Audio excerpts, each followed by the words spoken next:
Our organization, Keep Jerusalem, which you can see on the internet, keepjerusalem.org, we're a public diplomacy organization, an advocacy and educational organization, which educates people about the truth.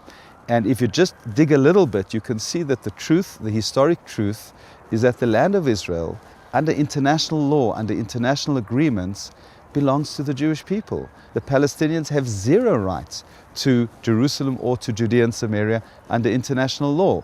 So the people who say that we are taking over Palestinian lands or it belongs to them, in my opinion, are either just misinformed, ignorant, or anti-Semitic.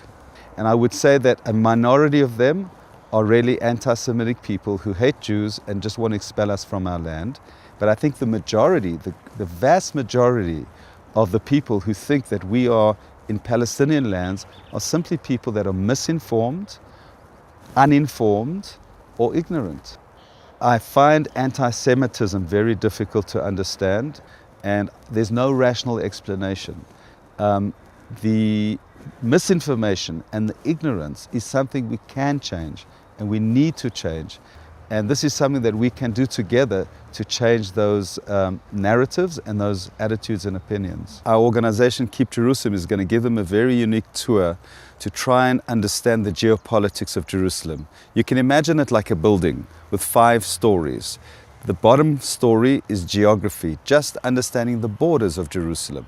What are the municipal borders of Jerusalem? Where's east, where's west, north and south? And what was before 1967, what was after 1967. This is the very basic.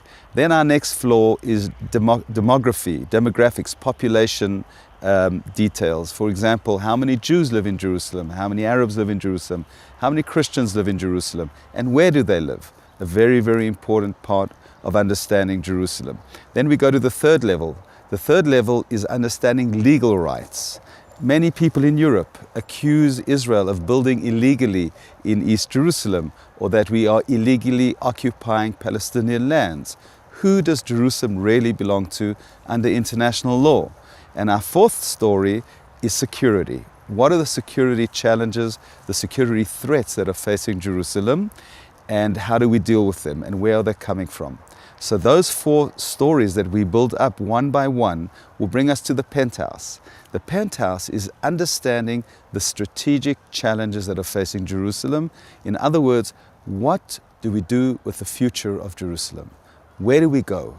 And in order to try and understand what the options are for the future of Jerusalem, should we keep Jerusalem united? Should it be divided?